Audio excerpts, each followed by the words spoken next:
Shalom sidang jemaat yang dikasih Tuhan, selamat hari Minggu, selamat bergabung kembali di dalam ibadah GSJ Ajem Yunlong. Dan saya hari ini menyampaikan firman Tuhan dari Bali. Selamat pagi dari Bali, saya bersama dengan Pastor Elisa dari Gereja MEUG dan juga Pastor Hari dari Gereja BPCC. Dan hari ini saya memakai firman yang saya boleh pinjam dari Pastor Elisa yang berjudul Living in God's Grace. Saya translate atau terjemahkan ke dalam bahasa Indonesia, hidup dalam kasih karunia. Biar sekalian, karena nanti saya ada mission service hari ini saudara-saudara di gerejanya Pastor Hari, dan saya bertugas untuk menjadi translator atau penterjemah untuk Pastor Elisa. Jadi saya sekalian latihan ya, hidup dalam kasih karunia. Saya undang sidang jemaat yang kasih Tuhan buka firmannya dari Efesus pasal 2 ayat 4 sampai dengan yang kelima. Seperti biasa yang bisa membaca sambil bangkit berdiri kita baca bersama-sama. Kalau tidak silakan baca sebagaimana caranya ya. Efesus pasal 2 ayatnya yang keempat sampai kelima. Siap semuanya ya? 2, 3. Tetapi Allah yang kaya dengan rahmat oleh karena kasih-Nya yang besar yang dilimpahkannya kepada kita telah menghidupkan kita bersama-sama dengan Kristus. Sekalipun kita telah mati oleh kesalahan-kesalahan kita, oleh kasih karunia kamu diselamatkan. Mari kita berdoa. Bapa di surga, kami bersyukur kami boleh bersama-sama kembali hari ini Tuhan, belajar firman-Mu Tuhan. Bentuk kami seturut kebenaran firman-Mu Tuhan, supaya tidak ada satupun di antara kami yang menyelesaikan ibadah hari ini dengan tangan hampa, tapi diperbaharui dalam iman kami dalam Engkau Tuhan. Terpujilah nama-Mu Tuhan, di dalam nama Yesus kami berdoa, haleluya. Mari kita semua katakan amin, puji Tuhan. Saudara, bagaimana hidup dalam kasih karunia? Seperti apa hidup dalam kasih karunia? Hari ini kita akan belajar 3 poin dari firman yang baru saja kita baca terkait hidup dalam kasih karunia. Yang pertama, saudara-saudara, hidup dalam kasih karunia itu artinya hidup dalam kebenaran Tuhan. Yang percaya katakan amin.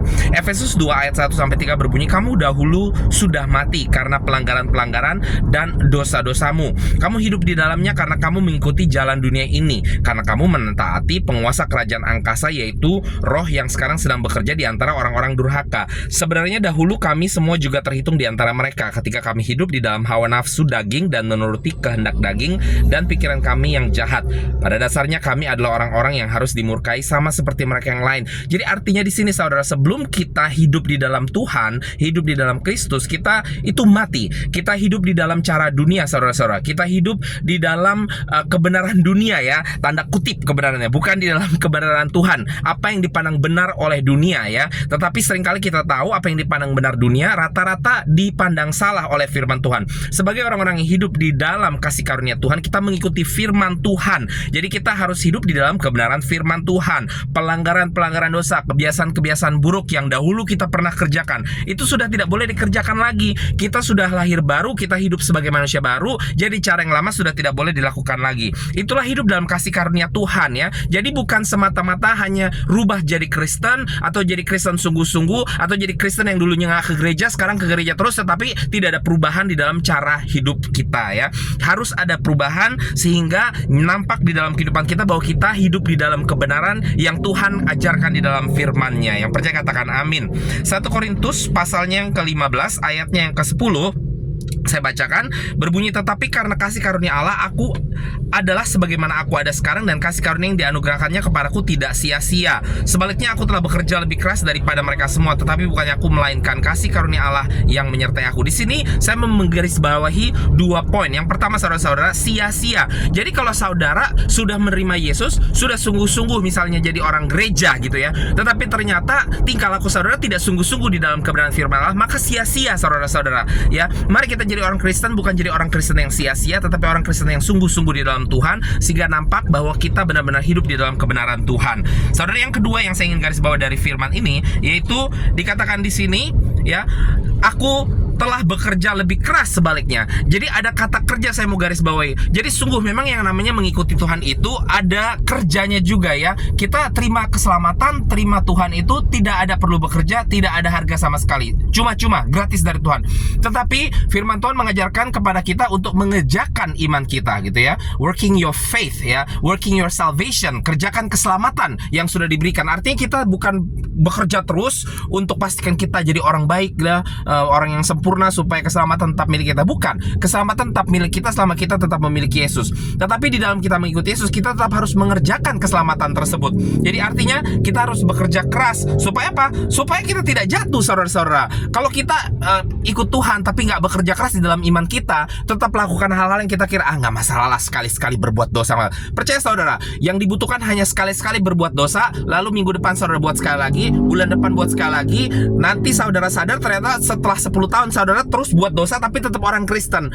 Bukan orang Kristen seperti ini yang kita mau lihat di dalam kehidupan kita, tetapi orang Kristen yang sungguh-sungguh hidup di dalam kebenaran Tuhan. Kalau kita jadi orang Kristen yang biasain berbuat dosa atau hidup di luar kebenaran firman Tuhan, maka sesungguhnya kita hanya orang Kristen KTP, ya, bukan Kristen yang hidup di dalam kasih karunia Tuhan. Yang kedua, saudara-saudara, ya, hidup dalam kasih karunia Tuhan itu artinya hidup dalam kelimpahan Tuhan. Efesus 2 ayat 4-7 berbunyi, "Tapi Allah yang kaya dengan rahmat oleh karena kasih-Nya yang besar yang dilimpahkannya kepada kita, telah menghidupkan kita bersama-sama dengan Kristus, sekalipun kita telah mati oleh kesalahan-kesalahan kita. Oleh kasih karunia kamu diselamatkan." Jadi pertama-tama, oleh kasih karunia kita diselamatkan. Dan ini kasih karunia yang dikatakan di ayat 4 tadi di awal-awal, dilimpahkannya kepada kita. Jadi kalau kata dilimpahkan itu nggak cuma sekedar diberikan, saudara-saudara, itu seperti kayak air dituang, diguyur, dilempar, ya. Jadi banyak, ya. Artinya ada kelimpahan Tuhan yang diberikan untuk saya dan saudara-saudara, ya. Dan oleh karena kasih karunia ini, maka kesalahan-kesalahan kita pun dihapuskan oleh Tuhan. Ayat 6 berbunyi, "Di dalam Kristus Yesus Ia telah membangkitkan kita juga dan memberikan tempat bersama-sama dengan Dia di surga, supaya pada masa yang akan datang Ia menunjukkan kepada kita kekayaan kasih karunia." Nah, sekali lagi, jadi kasih karunia yang diberikan Tuhan ini bukan cuma sekadar oke, saya kasih nih ya satu. Bahkan bukan juga sekadar, semua tahu kasih karunia itu mahal kan ya, karena Yesus harus mati di kayu salib. Jadi bukan hanya sekedar seperti kita dikasih ini berlian atau intan yang harganya 1 M, ya. Bukan cuman sekali, tetapi ini yang harganya ber-MM dan dikasih terus-terusan, saudara-saudara, ya. Tidak ada henti-hentinya, artinya terus mengalir untuk saya dan saudara-saudara. Sungguh pada saat kita hidup dalam kasih karunia Tuhan, harusnya kita hidup dalam kelimpahan, ya. Yang pertama tentunya kelimpahan kasih Tuhan itu sendiri, kelimpahan kuasa Tuhan di dalam kehidupan kita. Yang percaya katakan amin. Tapi juga saya percaya, ya, ini tidak dicatat dalam firman, tapi saya percaya kasih kelimpahan Tuhan itu nggak mungkin hanya dalam bentuk begitu saja, tapi apa yang menjadi kebutuhan kita, saya percaya Tuhan juga akan limpahkan. Karena Allah saya dan saudara Allah Yehova Jireh, Allah yang menyediakan. Apa yang menjadi kebutuhan kita, saya percaya Tuhan akan menyediakannya dengan berlimpah-limpah. Tapi kita tidak boleh membandingkannya dengan definisi kelimpahan dunia, saudara-saudara, ya. Pada saat kita bandingkan itu, ini celakanya. Pada saat kita gerejanya mungkin masih belum berkembang dan ada cukup modal, ya. Nah, Pastor Hari ini sedang merintis gereja, saudara saya. Susah-susah gampang, ya Pak Hari, ya. Nah, jadi kalau kita nggak ngelihat, karena kita definisinya, oh katanya Tuhan berkelimpahan, kok saya sudah 2 tahun masih begini-gini saja saya punya gereja, gitu ya. Maka kita akan kecewa, saudara-saudara. Jangan bandingkan dengan standar dunia, ya. Tuhan punya standar sendiri. Tuhan mencukupkan saya dan saudara-saudara sesuai, ya, dengan kekayaannya, ya. Jadi kalau itu Tuhan lihat memang kita masih belum perlu, ya nggak akan dikasih, gitu loh, ya. Kalau kita masih harus melalui proses, Tuhan akan lakukan itu. Tapi juga jangan mengira hanya karena tiba-tiba kita mungkin jadi gereja yang udah berkecukupan, berlimpah ruah. Di sini kan saya beda sekali dengan Gem, ya. Di sini gerejanya besar-besar semuanya, gitu ya. Kondisi keuangannya juga luar biasa, ya. Tetap kita juga nggak boleh ukur dengan takaran dunia. Kalau nggak, juga celaka. Karena apa? Itu sebabnya banyak hamba Tuhan, ya, melayani Tuhan dengan target untuk punya gereja yang besar supaya dia bisa jadi kaya raya. Nggak salah jadi kaya raya, tapi kalau itu menjadi target, maka itu salah, saudara-saudara, ya. Karena kekayaan yang kita miliki tetap adalah pemberian Tuhan dan harus dipakai untuk kemuliaan Tuhan. Yang percaya katakan amin. Nah, jadi itulah kelimpahan, hidup dalam kelimpahan Tuhan. Jadi kita jangan takut-takut hanya memikirkan, oh hidup dalam kelimpahan kasih Tuhan, tapi hidup kita nggak apa-apa, tetap menderita. Nggak ada kata seperti itu. Kelimpahan Tuhan berarti kita tidak menderita. Yang percaya katakan amin, ya. Tapi ya kita tetap harus melalui proses kehidupan. Jadi jangan takut dengan proses kehidupan tersebut. Roma 5 ayat 20 berbunyi, tetapi hukum Taurat ditambahkan supaya pelanggaran menjadi semakin banyak, dan di mana dosa bertambah banyak, di sana kasih karunia berlimpah-limpah. Jadi jangan kaget, kenapa kok orang semakin berdosa, kok Tuhan izinkan orang-orang semakin jahat. Ya, firman Tuhan mencatat sendiri, orang-orang akan menjadi semakin jahat, generasi akan menjadi semakin jahat. Kenapa Tuhan izinkan? Ya, kenapa nggak dipites aja, matiin aja semua sekaligus ya? Kenapa? Justru karena kasih Tuhan. Dikatakan di sini semakin bertambah banyak dosa dan pelanggaran, supaya apa? Supaya semakin banyak kasih karunia diberikan Tuhan. Jadi kalau tadinya orang berdosa cuma 5, Tuhan cuma bisa kasih karunia ke 5 orang. Sekarang ada 1000 orang berdosa, maka 1000 orang akan menerima kasih karunia Tuhan. Itulah kenapa Tuhan izinkan ya. Bukan semata-mata Tuhan kayak membiarkan saja ya, nggak masalah lah, pokoknya nanti tinggal tunggu Maranatha, Yesus datang kali kedua baru dibereskan. Enggak. Tapi justru Tuhan mempersiapkan supaya ada lebih banyak lagi kelimpahan kasih karunia diberikan kepada umat manusia yang percaya. Katakan amin. Yang terakhir saudara-saudara, apa itu hidup dalam kelimpahan? Itu artinya hidup dalam kepastian Tuhan. Jadi nggak ada yang mungkin, barangkali ya, harap-harap ya. Kita orang Kristen termasuk saya saudara, itu punya kebiasaan kalau ngomong harap-harap gitu ya. Artinya ya harapannya seperti itu. Tapi pada saat kita katakan harapan seperti itu, mari kita percaya bahwa kita mengamininya juga ya. Karena sungguh hidup di dalam kasih karunia Tuhan itu arti hidup di dalam kepastian, bukan di dalam kemungkinan saudara-saudara. 2 Korintus 12 ayat 9 sampai 10 berbunyi, tetapi jawab Tuhan kepadaku, cukuplah kasih karuniaku bagimu, sebab justru dalam kelemahanlah kuasaku menjadi sempurna. Sebab itu terlebih suka aku bermegah atas kelemahanku, supaya kuasa Kristus turun menaungi aku. Karena itu aku senang dan rela di dalam kelemahan, di dalam siksaan, di dalam kesukaran, di dalam penganiayaan, kesesakan oleh karena Kristus. Sebab jika aku lemah, maka aku kuat. Jadi saudara-saudara, bahkan di dalam situasi yang sesulit apapun, kita masih hidup di dalam kepastian Tuhan. Jangan takut dengan situasi yang begitu rumit, atau pergumulan, atau masalah-masalah yang harus kita lewati. Kalau Tuhan izinkan itu semua, percaya bahwa Tuhan sesungguhnya ingin menaungi saya dan saudara-saudara ya. Kalau ada permasalahan yang begitu berat bagi saya dan saudara, itu sesungguhnya Tuhan sedang bersiap-siap. Dia mau kasih lihat kepada saya dan saudara, kamu gak usah takut, saya yang akan menaungi engkau ya. Jadi saudara, mari kita belajar dari 2 Korintus ini untuk justru bermegah di dalam kesusahan saya dan saudara-saudara. Sebab di dalam kesusahan saya dan saudara itu adalah cara Tuhan untuk membuktikan bahwa Dia pasti saudara-saudara ya.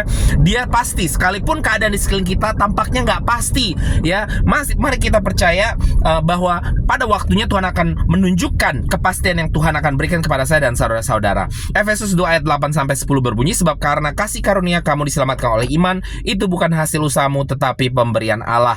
Itu bukan hasil pekerjaanmu. Jangan ada orang yang memegahkan diri, karena kita ini buatan Allah, diciptakan dalam Kristus Yesus untuk melakukan pekerjaan baik yang dipersiapkan Allah sebelumnya. Ia mau supaya kita hidup di dalamnya. Nah, saya ingin mengakhiri dengan mengingatkan kita ini adalah ciptaan Allah. Kita harus hidup di dalam kasih karunia Allah ya. Karena pada saat kita hidup dalam kasih karunia Allah, maka kepastian Tuhan itu akan ya dan amin untuk saya dan saudara sampai kepada panggilan saya dan saudara sendiri. Artinya di sini dikatakan ada pekerjaan baik, ada panggilan Tuhan, ada pelayanan yang Tuhan percayakan bagi saya dan saudara. Mungkin tidak semuanya harus merintis gereja seperti Pastor Hari ya, tapi saudara tetap memiliki panggilan Tuhan yang paling utama, yaitu menjaga iman percaya saudara ya. Itu adalah panggilan yang paling utama ya. Kita tidak bisa memungkiri bahwa dunia ini semakin keras, dunia semakin susah hidup ya. Biarpun udah nggak ada COVID, dampak ekonomi aja untuk Hong Kong dan Macau masih tetap berasa sampai hari ini saudara-saudara ya. Tapi saudara, sekalipun dunia begitu sukar, bagi saya dan saudara-saudara, kalau kita terus tadi dikatakan bekerja keras mengerjakan keselamatan kita, maka kita akan terus kuat saudara-saudara di dalam Tuhan, dan kita akan didapati Tuhan pada akhirnya. Pada saat Tuhan datang kali kedua menjemput kita didapati tetap setia di dalam Dia ya. Dan pada saat kita setia di dalam Dia, banyak kepastian Tuhan yang akan dilakukan dalam hidup saya dan saudara. Mungkin bahkan sampai kita tidak melihat ya kepastian yang dalam bentuk harta benda lah, fisik dan apapun misalnya, bahkan kesehatan. Mungkin ada yang bergumul karena kesehatan ya. Nggak usah takut saudara-saudara, karena kepastian kita itu ya akhirnya itu bukan di dunia. Kepastian di dalam Tuhan untuk kita itu akhirnya di surga. Jadi kalau kita tidak melihat di sini, maka kita pasti lihat di surga nanti. Yang percaya katakan amin. Haleluya. Saya harap ini menjadi berkat bagi saya dan saudara semua. Selamat hari Minggu. God bless you.